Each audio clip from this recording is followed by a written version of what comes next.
Hello friends, मैं सोनम जैन। आप सभी देख रहे हैं एच जे सोनम चैनल पर आप सभी का स्वागत है। फ्रेंड्स दोस्तों, कहानी शुरू करने से पहले आप सभी से कहूँगी कि माँ की ममता का कोई मोल नहीं। ये कहानी आप आखिरी तक जरूर देखिएगा। ये कहानी आप सभी के दिल को छू जाएगी। और यदि आप सभी ने मेरे चैनल को सब्सक्राइब नहीं किया है तो कर दीजिएगा।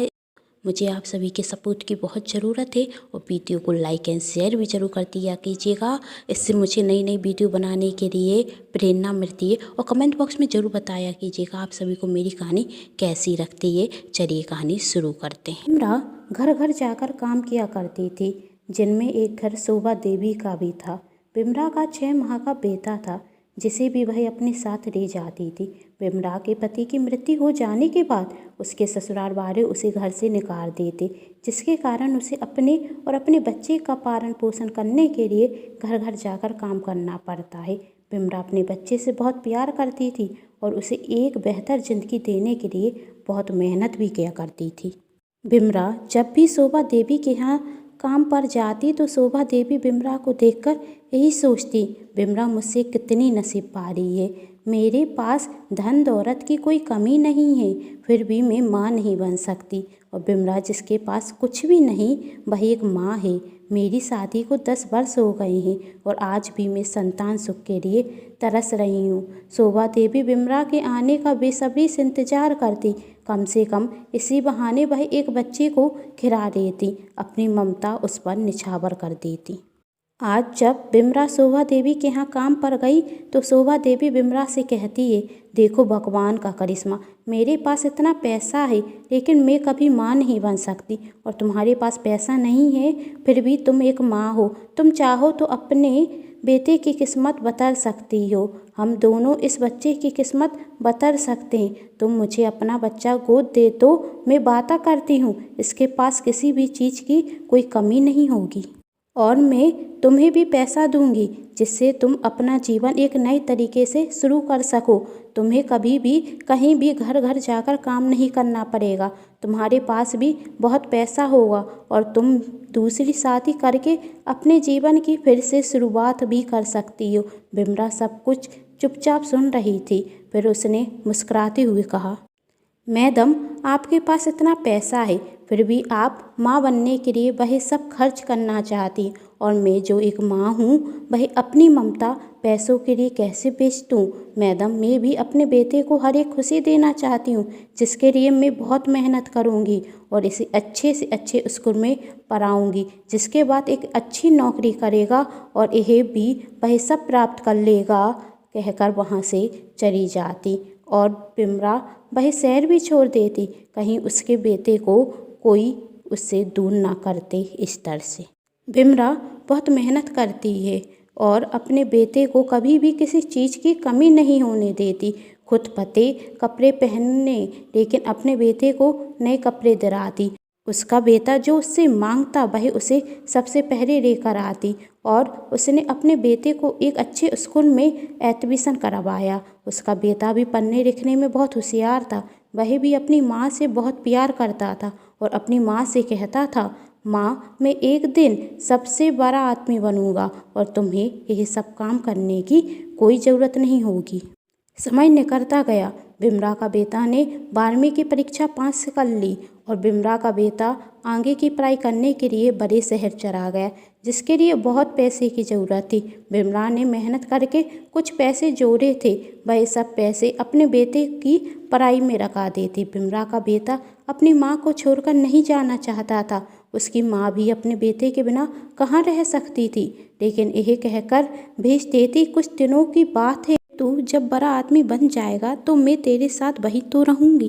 बिमरा पढ़ी लिखी नहीं थी, फिर भी अपने बेटे को वह चिट्ठियाँ गांव के व्यक्तियों द्वारा लिखवाकर भेजा करती और दरवाजे पर बैठकर अपने बेटे की चिट्ठियों का इंतजार किया करती थी।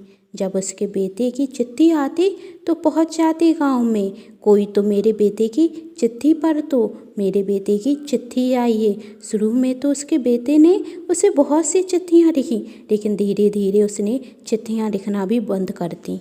बिमरा अपने बेटे को चिट्ठियाँ भेजती, उसका भी वह कोई जवाब नहीं देता। कभी बस इतना कह देता कि माँ मैं यहाँ पर बहुत व्यस्त हूँ इसलिए तुम्हें चिट्ठियाँ नहीं लिख पा रहा हूँ। बिमला सोचती मुझे तो कोई काम नहीं है, पर वह तो वहाँ पर व्यस्त थे। अब मैं चिट्ठी लिखकर उसका समय बर्बाद नहीं किया करूँगी। और वह बेटे की पुरानी लिखी हुई चिट्ठियाँ ऐसे देखती जैसे उसमें लिखा हुआ हर एक शब्द वह पढ़ लेती है। अब 3 वर्ष बीत गए थे। बिमला के बेटे की कॉलेज की पढ़ाई भी पूरी हो चुकी थी। बिमला के बेटे ने चिट्ठी भेजी कि माँ मेरी नौकरी लग गई है, अब मैं नहीं आ पाऊँगा।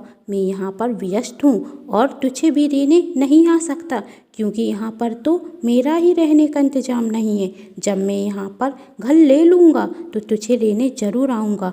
3 साल से बिमला ने अपने बेटे की शकल नहीं देखी। वह अपने बेटे को देखने के लिए तरस रही थी, लेकिन ये सोचकर रह जाती मेरे बेटे को पहले घर मिल जाए तो वह तो मुझे खुद लेने आएगा।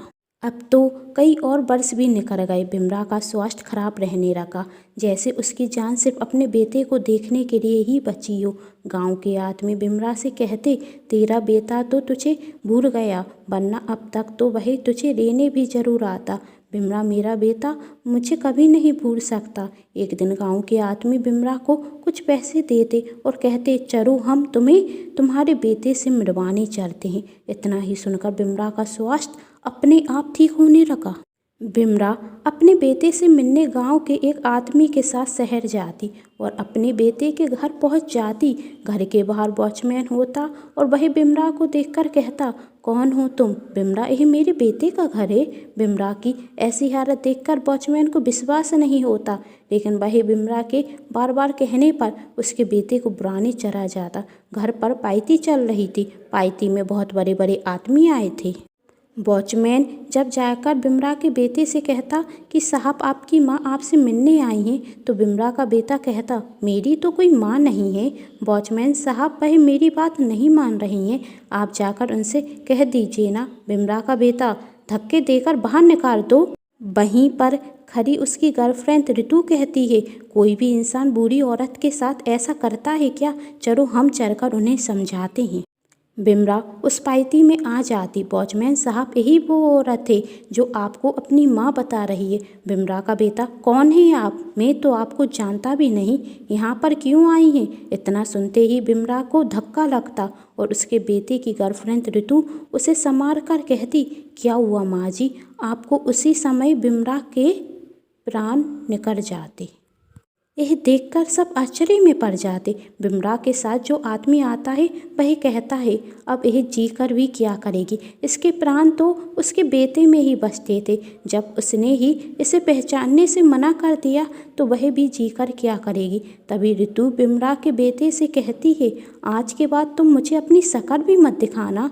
जब तुम अपनी माँ के नहीं हो सकते तो तुम मेरे क्या होगे? और उसे खींचकर एक थप्पड़ लगाती है। तभी वहाँ एक आवाज़ गूंजती है मत मारो मेरे बेटे को। वहाँ पर शोभा देवी भी थी जिन्होंने रितु को गोद लिया था एक अनाथ आश्रम से, और वही बिमला के बेटे से कहती तुम्हारी माँ से मैंने कहा था तुम मुझसे जितनी चाहे उतने पैसे ले लो, लेकिन अपना बेटा मुझे दे दो। उन्होंने तुम्हें देने से इनकार कर दिया और तुमने मेरी बेटी से शादी करने के लिए अपनी माँ को ही भुला दिया। जब भी तुम्हें बिमला के पास देखती थी तो अपने आप को बदकिस्मत समझती थी, लेकिन आज अपनी किस्मत पर खुश होती हूँ कि तुम जैसा बेटा मैंने अपनी कोख से जन्म नहीं दिया।